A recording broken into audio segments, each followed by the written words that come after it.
Hello and welcome back to another episode of Biblical Unlocks. This show is designed to help build your habit of reading the Bible, understanding the Bible, and applying it in your daily life, as studies routinely show that those who read their Bibles regularly have significantly lower symptoms of depression, anxiety, and anger, whilst also higher feelings of compassion, forgiveness, and a sense of purpose in their lives. So if you enjoy episodes like this, please consider following and rating the show. It's free, it helps me out a lot, and you can always change your mind later. And today we're going to be going through Leviticus chapter 17, which is going to center around the sanctity of blood and the proper place for worship.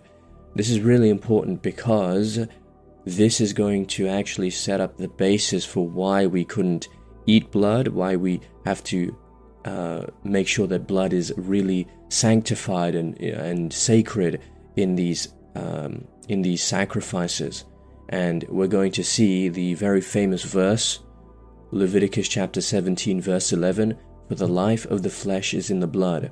Okay, so the law is going to deal with animals killed by predators. It's also going to prescribe that blood hunted from game must be poured out on the ground and covered, and it insists that life belongs to God and that access to God's presence must be mediated and respectful. So the sacrificial purity and priestly legislation, all of that was laid out in chapters 1 to 16. And here the concern is going to tighten to from ritual technique to the ethics and morality behind the ritual. So life is God's, blood is sacred, and worship cannot be taken away from that. And that's what we're going to read. Short chapter today, so let's go through first 9 verses. Verse 1. The Lord spoke to Moses, "Speak to Aaron and his sons and to all the Israelites and say to them, this is what the Lord has commanded.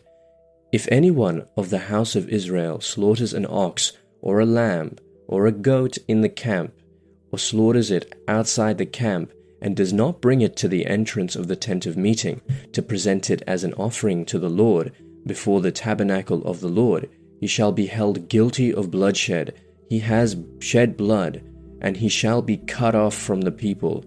This is an order that the Israelites may bring their sacrifices that they offer in the open field, that they may bring them to the Lord, to the priest at the entrance of the tent of meeting, and offer them as sacrifices of well-being to the Lord.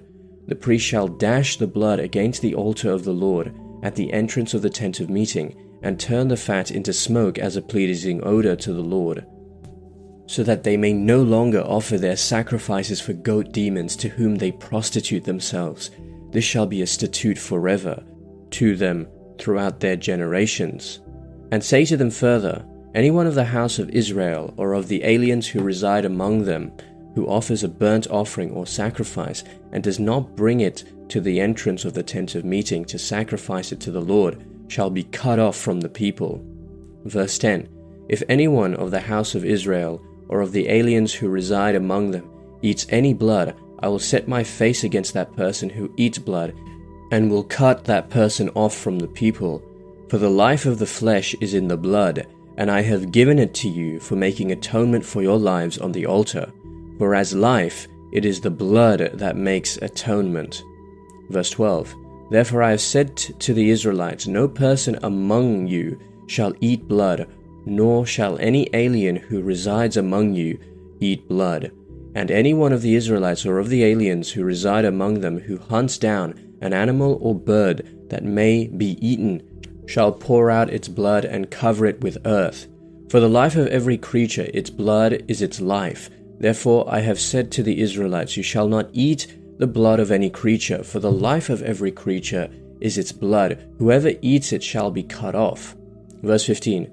All persons, native born or alien, who eat what dies of itself or what has been torn by wild animals, shall wash their clothes and bathe themselves in water, and be unclean until the evening. Then they shall be clean. But if they do not wash themselves or bathe their body, they shall bear their guilt.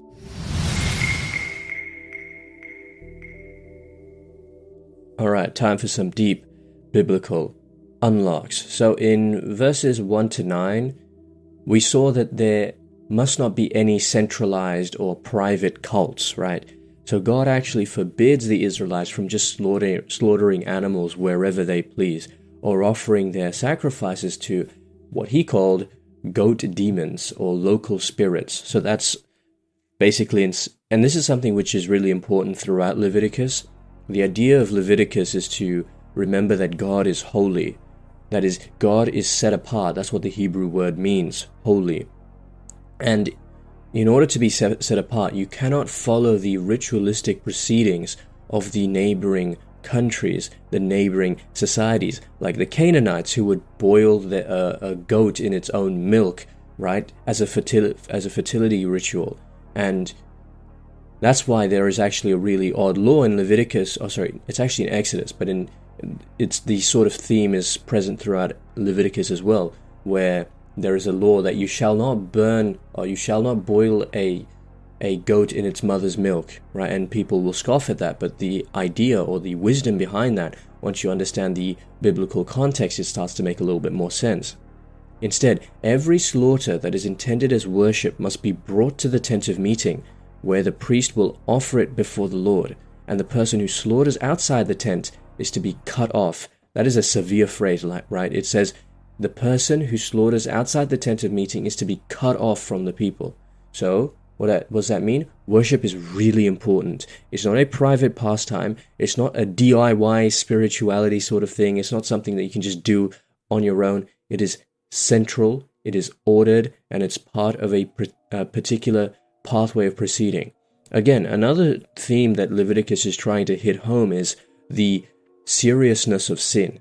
Breaking God's covenant is not some mere, it's not some backhanded, hand-wavy sort of offense. It's actually really critical to your own eternal salvation. So, centralization protects the meaning. So, it prevents personal manipulation and casual profanity. That's what centralizing the worship around the tabernacle is really implying. In verses 10 to 14, this is probably the most important part of the chapter.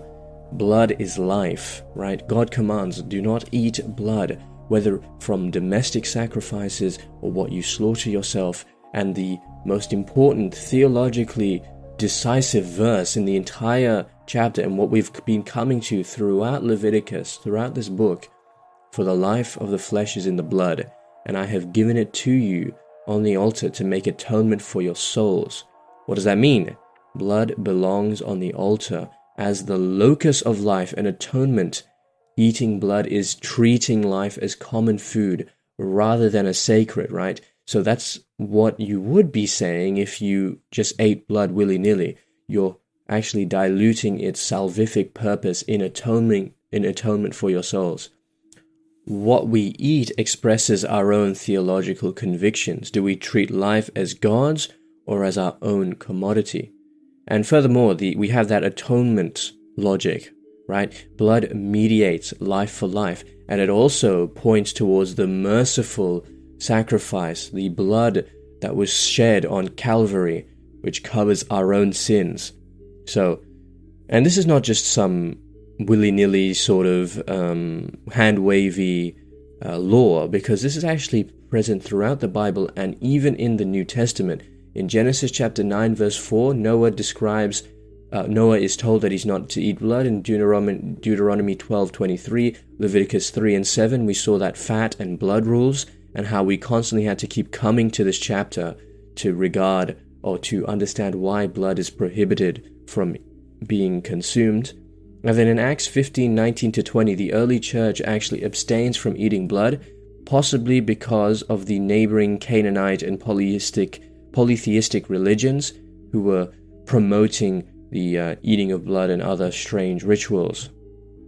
Okay, verses 13-16, we had some laws about hunting, spilled blood, and animals which were killed by beasts. So if someone hurts game or birds that are permissible to eat, they must pour out the blood and cover it with the earth, akin to treating blood as unfit for eating. And if someone finds an animal killed by beasts, the carcass is unclean, right? And anyone who touches it becomes unclean until the evening and must wash. And these rules highlight that even non-cultic cleaning is subjective is subjected to the same sacred norms that we see about life and death. So hunters and consumers must treat the animal's life and blood as sacred, even outside the altar. You cannot secretly consume sacred things to your own private desires. And contamination is also real. Now, the interesting thing here is you're not allowed to touch any wild beast because the carcass is unclean. Whilst this is primarily for spiritual reasons, this also has a sanitary purpose as well, because death in the wild, right, there's practical issues associated with it. This is a hazard, both socially, touching dead things, you're going to be at a higher chance of contracting certain diseases, viruses, and whatnot. But it's also a spiritual hazard, right? You should not touch these dead things because of what God has commanded here. Leviticus 11 also focused in on the differences between clean and unclean animals. But I want to remember and stress and point out that in the New Testament, Jesus declared all things, all food clean. And this is also seen in Acts 20, I'm pretty sure. I'll have to double check that. But Peter sees a vision of all animals descending on a blanket or something from heaven, and because he saw that, he described and declared that all animals are clean for eating. So how can we make sure that these lessons are actually applicable in our own lives? It's quite important that you make sure that there is a re-centralization of your worship practices in your own life, right? So you can do spiritual things, you can do all of it your own way, but do you do it within your church's life, right? It's important to make sure that there's some sort of centralization, because the point with the first 9 verses in this particular chapter of Leviticus is to remind individuals of the sanctity of the tent of meeting, and that the sacrifices must be offered to God in a particular way. So whilst we don't have the same burnt offerings of well-being, it's important to have that community where you have a centralized but also a solidified and sacred offering to the Lord. So that's important. So that's the first thing. The second thing is, it's important to practice that level of honesty, that sacrificial honesty about your consumption. Do you know where it comes from and what it costs others, right? That's an important thing here. And it's also important to respect the sacredness of life, because the sacredness of life, as we see here in Leviticus chapter 17 verse 11, we're probably going to come back to this across the Bible. For the life of the flesh is in the blood, and I have given it to you for making atonement for your lives on the altar. For as life, it is the blood that makes atonement, right? And obviously Jesus Christ is the fulfillment of this, the ultimate sacrifice. He is the way, the truth, and the life that was sacrificed so that we may live. And because of this, it's important that we recognize and respect the sacredness of life in the language we use, the behavior we engage in. So does your speech, right, do your actions treat life and human bodies with sacredness, dignity? Or do you use like degrading comments? And do you also sort of take away from the blood? Do you see the life of the flesh in the blood, right? They had a specific importance which was attributed to the sanctity of blood, and we need to show that same level of sanctity to our bodies, to our lives, and not take it for granted, because a lot of people do, and that's where we start to, struggle. And with regards to Leviticus 17's fierce protection of blood as being life, it is actually an excellent corrective to lust, because pornography and objectifying behavior reduces persons to consumable things, the very logic that Leviticus forbids when it comes to animals. Leviticus reclaims life as sacred. So that's it for this episode of Biblical Unlocks. This show is designed to help you keep up your habit of reading the Bible, understanding the Bible, and applying it in your daily life. I upload daily, so if you don't want to miss tomorrow's episode, feel free to rate the show and follow. Otherwise, just have a blessed day. And always remember, if you're not in your word, you're in your feelings. Godspeed.